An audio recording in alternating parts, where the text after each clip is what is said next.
portion of the following program contains sports betting analysis. Fight IQ provides analysis and personal insights for entertainment purposes only. There are no guarantees inside the octagon. Please gamble responsibly. All wagers involve risk. Viewers are encouraged to bet within their means. Fight IQ and the ETB network are not responsible for any financial losses. If you or someone you know has a gambling problem, please call 1-800-GAMBLER. They call it the puncher's chance for a reason. Because in the cage, logic can be shattered in a split second. But where the world sees luck, we see an opening. We're stripping away the emotion and looking at the math of the matchup. Every dog has its day, and every favorite has a price. It's time to separate the noise from the payday. Lock in. This is Fight IQ, the puncher's chance. Your guide to this weekend's best bets in MMA. And now, here's your host, Tom Albano.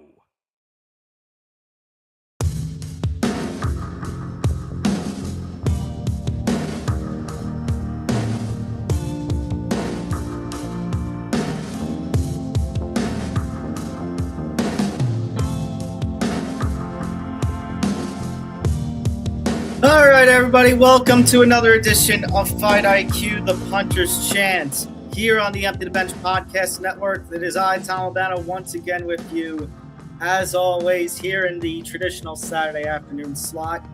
Might be the last time for a little while that we're in the traditional Saturday afternoon slot with the international cards and special events over the next 3 weeks. But then once mid-September comes, we should be back here on a permanent basis. So it is time once again for us to look at the cards that we've got going on tonight. Obviously, we had one boxing card last night with the MVP card, which that decision was rough, man. That decision was rough, but maybe not as rough as trying to watch the broadcast on TikTok. Thankfully, I found the YouTube version, and thankfully there was a YouTube version, and I was able to watch that, and that was all good and dandy. That formed a broadcast with actual, boxing people commentating. So that's neither here nor there, because obviously, just making sure everything's good with the computer there. All right. Yeah, we got the best bets all lined up, although we are going to take a little bit of a pause before we do that, just simply because of everything that has transpired. I was going to say, watching a full card on TikTok had to be interesting. Yeah, it wasn't even so much about the screen issues. Those managed to get worked out. It was about that they had what seemed to be, I'm not big on the TikTok scene. I don't really follow the TikTok all too much. But it was more about, I think they didn't have the most knowledgeable people. Let's put it that way. I don't necessarily want to call them influencers, although I think they were influencers. But it was a little bizarre to hear Big Mo saying, follow so-and-so on TikTok, and seeing the pop-ups for, following the fighters on TikTok. It was a little bizarre, but maybe that's just because I'm in my 30s and I don't, like I said, don't really do too much of the TikTok unless I'm posting stuff from the show. For any of the shows that I'm on. All right, anyways, let's get to this. Hit that like button, hit that subscribe button, and hit the notification bell so you get notified of everything here at the Empty the Bench Podcast Network. You ring that bell, people. And so you get notified of everything here from Fight IQ, the puncher's chance, pre-shows and post-shows. Thank you again to Zambando for joining me last week for the UFC 330 edition, UFC 330 pre-show edition of Fight IQ, the puncher's chance. And then Of course, Monday we'll have plenty to talk about for the fallout of UFC Sacramento and PFL Tampa. So hit like and subscribe, hit the notification bell so you're notified and ready to go. I'll be on the ETB Lounge tomorrow night as well, so you'll see me there. So plenty of good stuff coming in the works. If you're watching to any of the X platforms there where you're broadcasting out to, hit like, repost, and quote post, comment, and share your thoughts, and then come to the YouTube home, youtube.com/ETB Network, and help us grow on that platform. Over 1,160 subscribers now, over 3,000 watch hours, continuing that climb to 3,100 and eventually 4,000. And it's all because of you guys. We thank you all for your support. Make sure to follow us at FightIQ at ETB Network, and you can follow me on social media at Thomas J. Albano. All right, before we get into everything, if you were sleeping under a rock or you didn't really necessarily see anything that happened yesterday or missed my breaking news video, we have had a major change to tonight's card with the PFL. Obviously, PFL Tampa has had a couple of fights fall out and replacements being in. There is no replacement for the main event, but the main event has suffered a very bad blow. Ketlen Vieira, who was formerly of the UFC, making her PFL debut tonight, challenging Cris Cyborg for the women's featherweight championship and what is going to be Cyborg's retirement fight. That championship will no longer be on the line for Ketlen Vieira.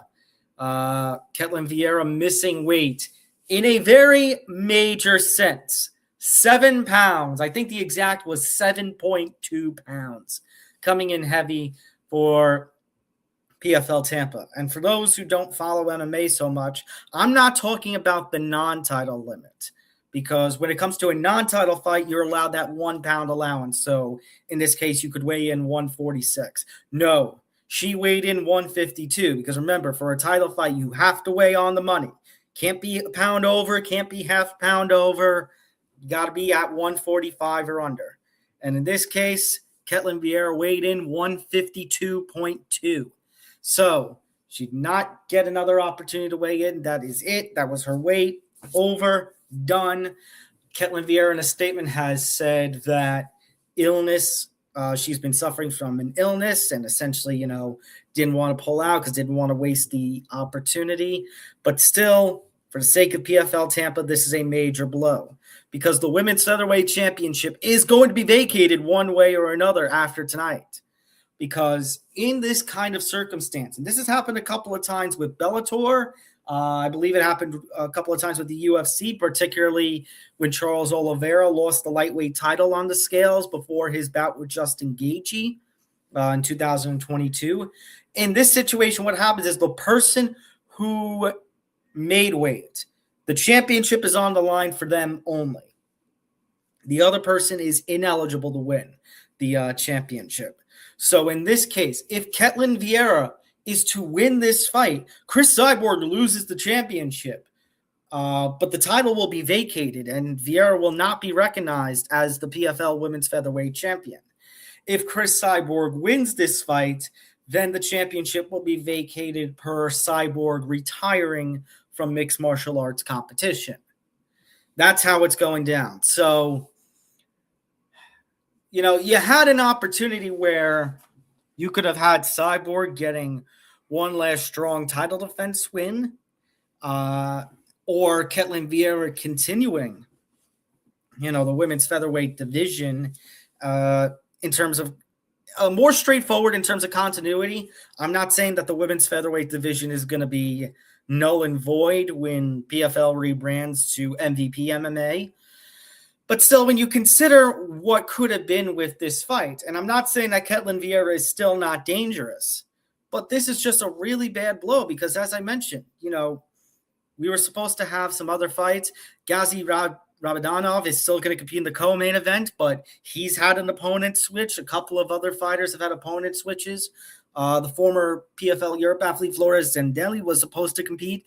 His bout got scrapped in yesterday's weigh-ins as well. It's a disappointment. And honestly, the PFL Summer Series, it's been fun, but still, when you consider some of the stuff top-heavy, it's been a little bit disappointing. Brian Battle versus Dalton Rasta a couple of weeks ago was a disappointment. the PFL Long Island card, you had a strong finish from Nurmagomedov, but obviously some of the stuff that happened in the cage afterwards with Jake Paul and him, people have called cringe. Some of the fights just were not good on the undercard. PFL DC was fun. I don't know necessarily if you want to penalize Fad Gene, but because it ended up being a really competitive fight. But Ernesto gave him a hell of a run, and that was because Ernesto took that fight on only a day or two's notice as well. That fight for the welterweight championship was also a short notice replacement. The summer series hasn't exactly gone PFL's way completely. And that's a little bit of a major concern, especially when you consider that it seems like we're only going to have 3 more big stage PFL cards before the end of the year. They just announced PFL Chicago. Believe it's Friday, October 17th or 16th, in Chicago at Wintrust, November 14th in Dubai. And I think they just announced, I think the date is December 19th, that they're going back to Lyon, France. And that's not counting the sub-series regional specific promotion of PFL Africa and PFL MENA. So this is a blow for this card. It's a blow a little bit for the summer series. It's definitely a blow for Vieira because Vieira has spent all this time talking about how, she didn't understand why she didn't understand why the UFC cut her. She didn't understand because she was a ranked fighter, and to be fair, she was, but when you say all that and then you miss weight by 7 pounds, that's still a really bad look. And when you really think about it, this really gives more, of an argument to those who say we need more stingence for those fighters who miss weight. She can't win the championship, but this isn't the first time that we've had to deal with a weight miss. Not saying particularly with the PFL, UFC, or a title fighter would say, but obviously this has been a big argument for some time now about how MMA as a whole, how these sanctioning bodies across the United States and all over the world, how do we deal with fighters who miss weight? And I've been an advocate. Now, I know PFL, back when they had the regular season playoff format, they penalized the fighter 1 point in the standings, and they were ineligible to earn any more points, or their opponent would get what would be considered a walkover win if the fight ended up falling out because of a weight issue. Pardon me, that means the fighter would have gotten 3 points automatically. I'll be honest, guys. Obviously, I know people poke fun at that structure in the Peter Murray and Don Davis era, but there's something there. There is something there where I think, you should be able to, let's say in a situation like this, before the fight begins, before we even get any bit of action, we get the introductions, referee in the center, given the rules, they do the glove touch, and then referee goes to Ketlen Vieira. Come here, right to the center, 1 point, 1 point, 1 point. And you dock a point off her scorecard. And actually, to be really honest with you, I'm going to double down with this kind of situation.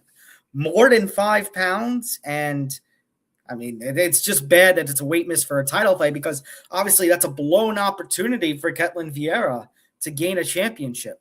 But in a situation where you have an extreme miss like 7 pounds, and especially in the case of a title fight, I say bring her over here. 2 points. 2 points. 2 points.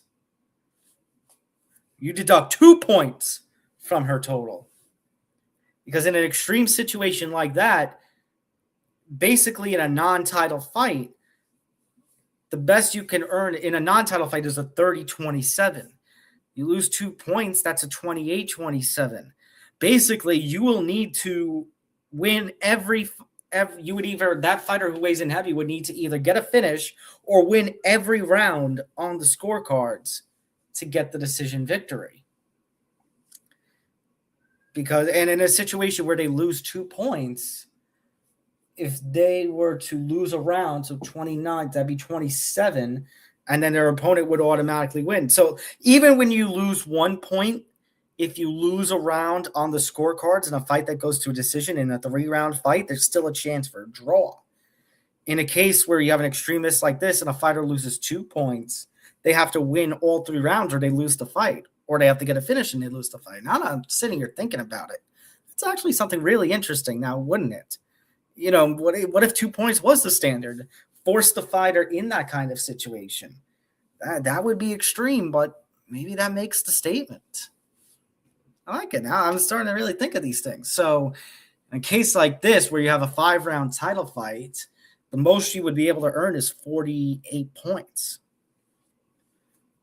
Because that would be for if she won all 5 rounds. In the case where she loses 1 round to Cyborg, that would be 9, 18, 27, 36, 46. So she could still win the fight if she wins 1 round, but she can't drop 2 because of the point deduction. Maybe there's something there. I kind of like that, actually. So I know this took a little bit of time, and maybe, you know, there's this whole talk about the modern women's MMA era. I don't want to go too over time, so what I'm going to do is I'm going to save that conversation for Monday, because that relates more to MMA as a whole in the UFC than it just does specifically with a situation like this. Point is, not a good look for the PFL Tampa card. Kind of ruined a little bit when you consider what's going on with the PFL Tampa card and some of the fights that have fallen out. And yeah, Ketlen Vieira, major league bad look here. Major league bad look. Before we get into the best bets, the Empty the Bench Network is pleased to announce that the network has surpassed 3,000 watch hours on YouTube, and we cannot thank you, the viewers, enough for your outstanding support in making this milestone possible. Thanks to viewers like you, in the coming days and next week, we will be rolling out all the details about our super chats, super stickers, super thanks, channel membership tiers, perks, merch store, and so much more. We thank you again for your support of ETB Network programming. All right. I was going to start with the UFC Sacramento card because that is the bigger of today's cards, but considering the news that we've had about PFL with the ruined featherweight title fight, we'll start with PFL. We'll start with that main event of Cris Cyborg versus Ketlen Vieira. Vieira is pretty much a pure grappler.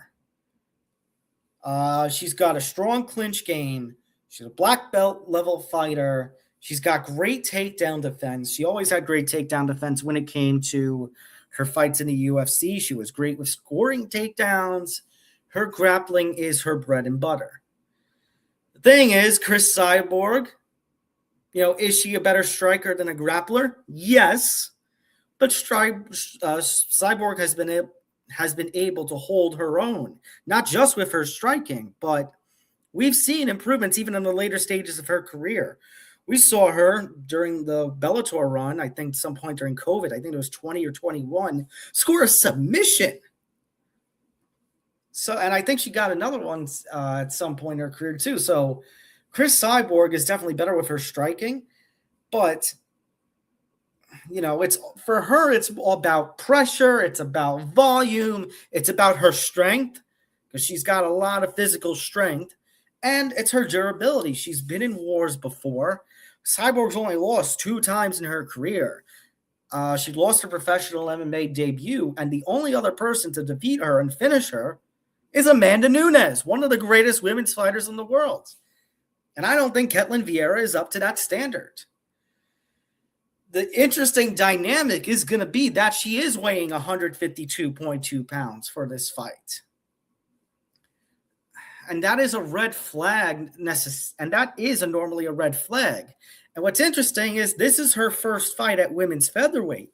Vieira, because the UFC never had a women's featherweight division after the Cyborg era ended and after Nunes retired and didn't defend the featherweight title again, focusing more on bantamweight anyway at that point, we really haven't had any 145-pound fights in the UFC. Ketlen Vieira was a 135-pounder. Which is actually making the situation of her weight miss even worse. She didn't have to cut as much weight this time around. So she's going to be the heavier fighter physically. The concern is if this really is because of an illness, as much as she might have a flu game, I really don't know how it's going to help when it comes to this fight. Because for Vieira, she's got to pressure Cyborg, which is already hard to do because Cyborg's a pressure fighter herself. She's got to avoid the striking exchanges. She's got to be able to get Cyborg to the fence, pin her to the fence, take down, make Cyborg carry that extra weight, and really make this an ugly, grinding kind of fight. And the thing is, Vieira is a high-level fighter. Can she do that? Potentially, especially when Cyborg's at basically the end of her career. But when it comes to Cyborg and her physicality and her pressure and her strength and her expert-level striking and all the years of experience on her, I don't know if Vieira can do that for a full 25 rounds. And if she's ill and carrying that extra, and she's got the extra weight on her, there's a chance Vieira gasses out within a 25-minute fight. If Cyborg stays off the fence, if she is a pressure fighter, if she attacks the body, the body shots can be very brutal. If she works her combinations well and the volume and power is all there, this spells trouble for Ketlen Vieira. The concern is if this fight goes the distance. And I say that because how you bet this fight might come down to if you're going to do a parlay or a single bet or whatnot. The money line, the clear pick for me is Cyborg money line, but it's minus not 395. You're not getting good value for that. You could go Cris Cyborg with getting a finish at minus 125. And in that case, if she finishes the fight, if the fight does not go to distance and Cyborg wins it, that's easy money there. I find it interesting that, this like minus 125 and plus 210 aren't the closest in terms of odd value, but I still thought the decision value would have been higher given that Ketlen Vieira is coming into this fight supposedly sick and missing weight by 7 pounds. Interesting for me is the Cris Cyborg point spread. Again, this didn't work for me last week when it came to the Islam Makhachev fight. Came close, didn't necessarily hit though. But this is an interesting situation when you consider Ketlen Vieira. And again, she's got some good talent to her, Vieira. I just don't know if she can pull it off for a full 25 minutes. This could be a Cris Cyborg domination. If it is, if you bet this and Cris Cyborg gets a finish, you still win the bet anyway. And that's minus 140. Which is interesting because actually you get better odds, better value for a Cris Cyborg finish. There's a couple of different possibilities you can go with that. I'm going to hold off right now. I'm going to go to the co-main event. We'll come back and we'll see what happens here when it comes to what bets we're making.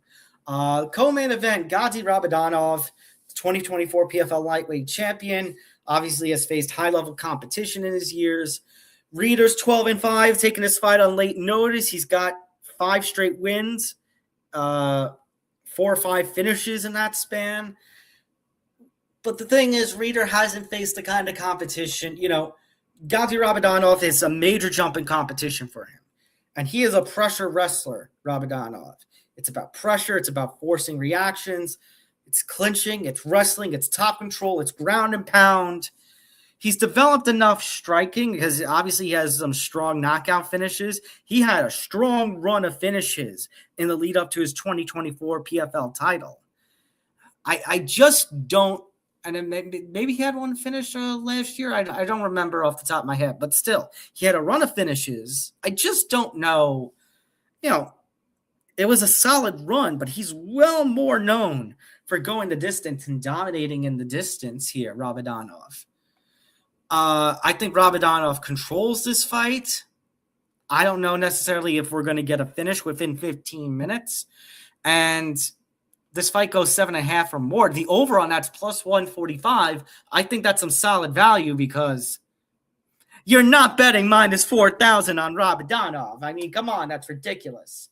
So I'm going to go with a plus 145 play over 1.5 rounds for Rabadonov. And I say that because in DraftKings, if there was a Rabadonov decision win, I would look at that, but DraftKings doesn't offer that for this fight.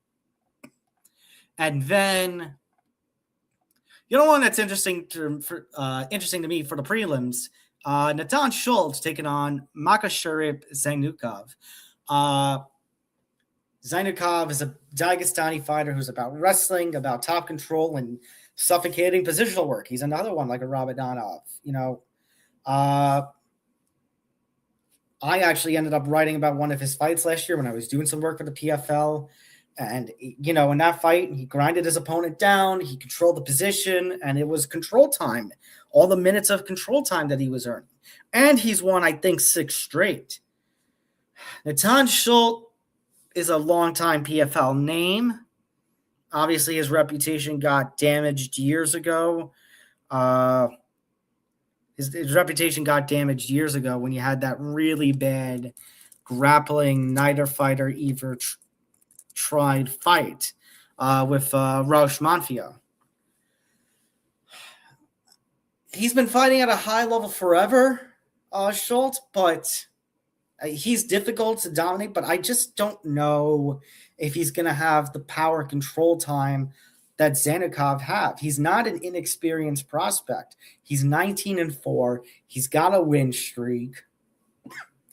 Schultz might be better than some of the fighters that Zainukov has fought, but I think that the pressure and also that Schultz been doing this for a while, this is one of those fights where I think youth wins and momentum wins out over experience, to be honest. I think I'm going to go Zainukov by decision. I think it's going to be a close fight. And there's a lot of fluctuating, as you can see on the money line. Went from minus 175 to minus 162. I would hit a money line play for Zainukov as soon as possible in this one. So I guess the issue for me is going to be, if you're going to make this a parlay, what are you doing with the Cyborg Vieira fight? Because if you're looking for value, you could go with the minus 13.5 and hope for a dominating Cyborg performance if this goes the distance. Because in that case, you would need 2 50-45 scorecards. That's what you would need, because 50-45, 54, that's 10, 49-46. Actually, that's a 3-point test. You would need Cyborg to basically sweep the scorecards here. So are you confident that she can do that or get a finish? I'm going to say yes. And that would be a plus 579 parlay. If you just went with the money line, that's only a plus 396. If you want safety, I think that's fine. In terms of, if you want safety and you're making a parlay, I think taking the money line is fine. If you want the value, then the minus 13.5 point spread play is good. If you're looking for a single bet play, then I would look at the KO, TKO, DQ, getting a finish prop for Cyborg. That's the direction I'm looking at when it comes to this card in Tampa. And I think I've cleared everything there. Yes, I have. So we will make a switch over now to the UFC. Quickly wrap things up here, giving my best bets and best plays for the UFC Sacramento card. Let's see what we want to do. Which should we start off with? I say let's start off with the main event itself. Hernandez versus Rodrigues. Fluffy versus Robocop. This should be the most fun fight of the evening. This should be the fight of the night, and I hope it is. And everyone has said it all week, even the UFC has promoted it. It is the pressure grappling of Hernandez versus the power of Rodrigues. Hernandez, it's about pressure, it's about his wrestling, and it's about his cardio. He's got some great cardio. He's relentless with his pressure.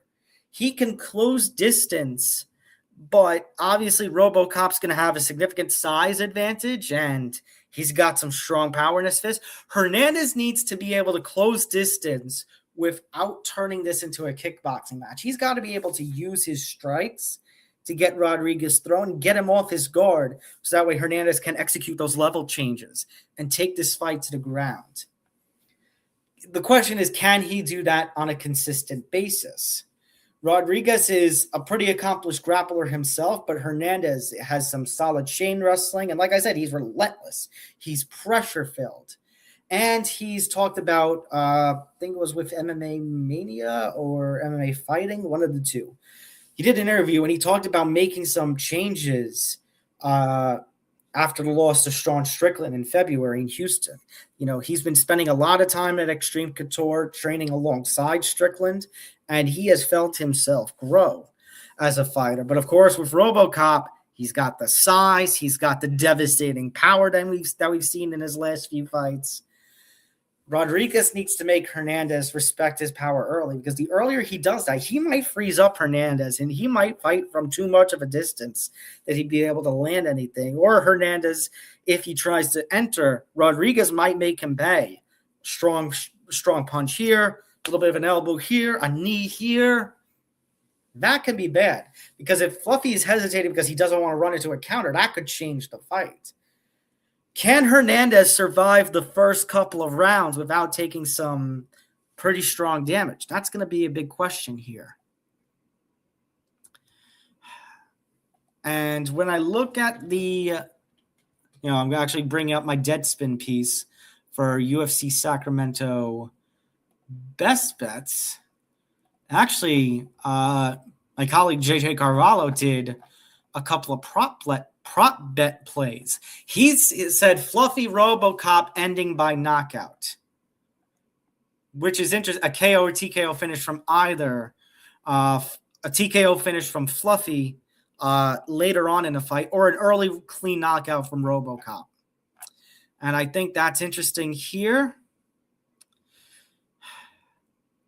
I think this goes one of two ways.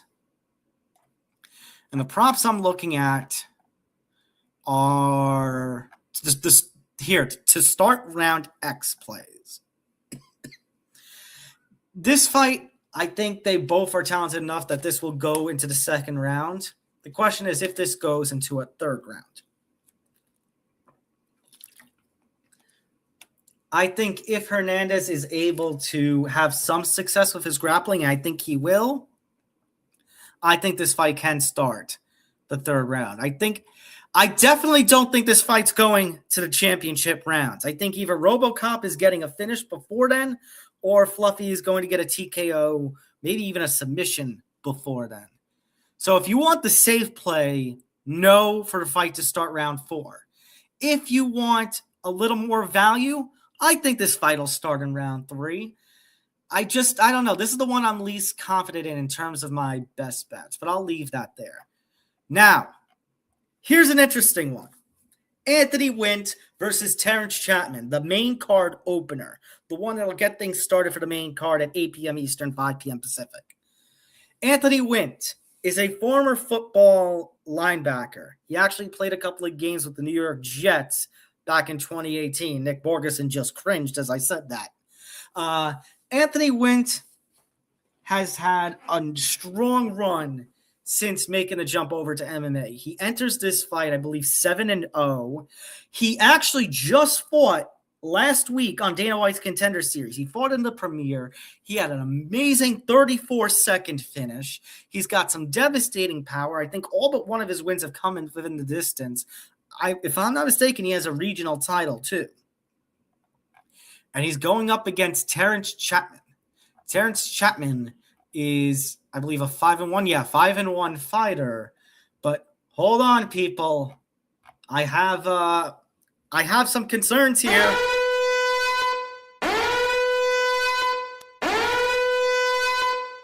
I am throwing the flag on.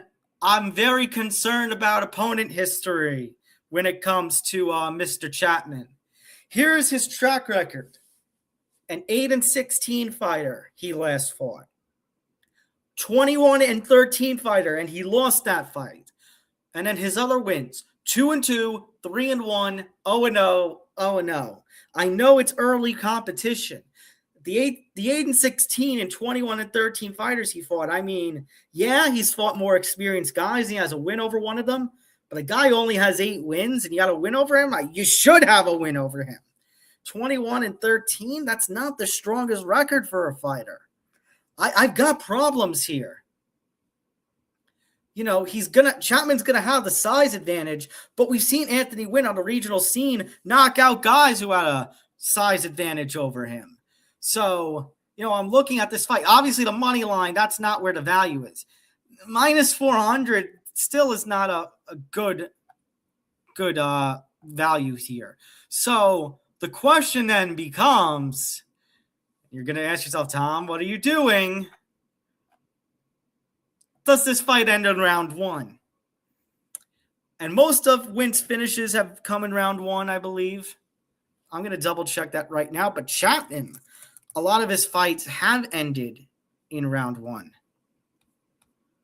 Trying to bring up the Tapology page. I'm trying to bring up the Tapology page. Oh, that's why. Okay, there we go. Anthony Bowda and Wint. So 7-0. 1, 2, 3, 4 finishes in the first round. Couple of them have come by, actually one of them has come by a submission.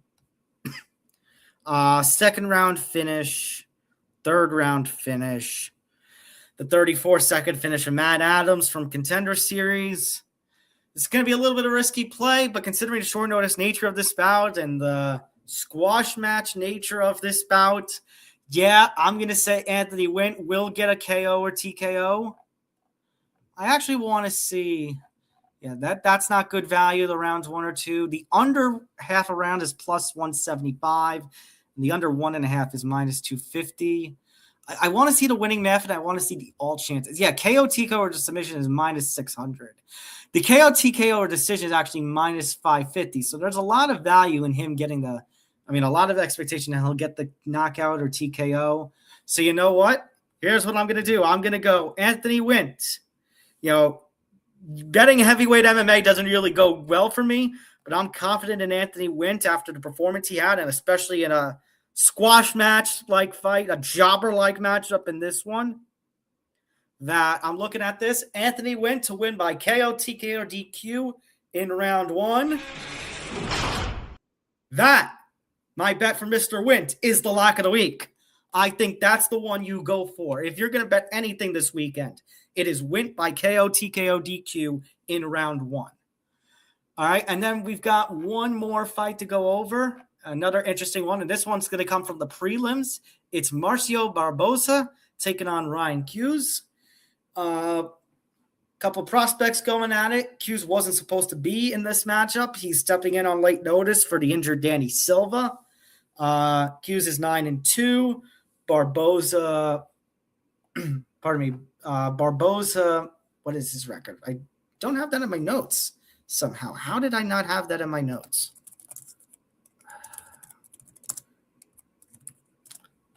So his record is 18-2. He was on Contender Series last year, got the finish of Damon Wilson, and then he actually knocked out Dennis Bezushka in his last fight. Bezushka's fought since and might be on his way out from the UFC. Now he's taking on Ryan Hughes. Ryan Hughes is a 9-2 fighter. The level of competition, obviously, Barbosa's had a hell of a lot of competition. And it appears my one tab has frozen. Okay. This is his UFC debut. He fought a Karate Combat last.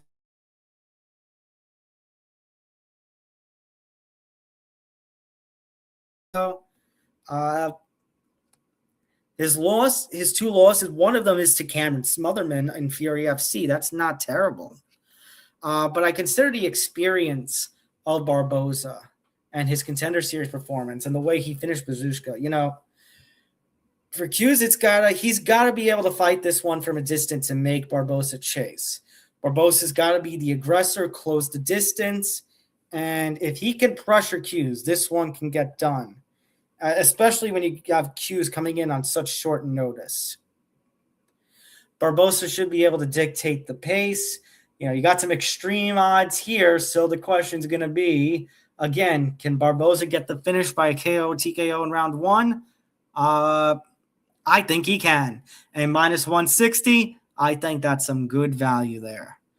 So let's see what the alt here. Let's see, Barbosa to win by KO or submission, minus 550. Yeah, it's the same kind of play with the Win fight. I'm just more confident in Win anyway. So if you're going with this, it's about plus 350. It might be a little less if you – let me go back actually to my main event play. Let's say if instead of round 3, yes, you did round 4, no.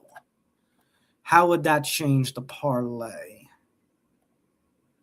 Only plus 334. So again, if you're looking for value, fight to start round 3, yes, for the main event, minus 150 is good. If you're just looking for a single bet or safety, then fight to start round 4, no, minus 165 maybe where things are best for you.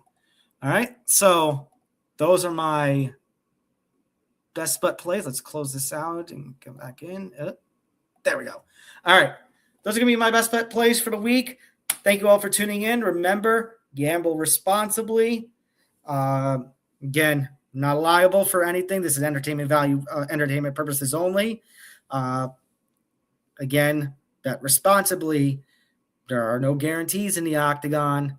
All right. But enjoy the fights, everybody. Thank you so much for tuning in to this edition of Fight IQ, the Puncher's Chance. And a reminder, make sure you hit that like button, hit the subscribe button, hit the notification bell so you get notified of everything here at the Empty the Bench Podcast Network. If you're watching on X, like, repost, quote post, and come over to the YouTube home, like and subscribe here. Help us grow on this platform. Follow us at Fight IQ ETB. Follow the network at ETB Network, and you can follow me on social media at Thomas J. Albano. All right. Enjoy tonight's fights, guys, and we'll see you Monday for a new edition, Monday night, 7 p.m. Eastern, 4 p.m. Pacific, for a new edition of Fight IQ, the mothership. Until then, I'm Tom Albano saying good night. Good night.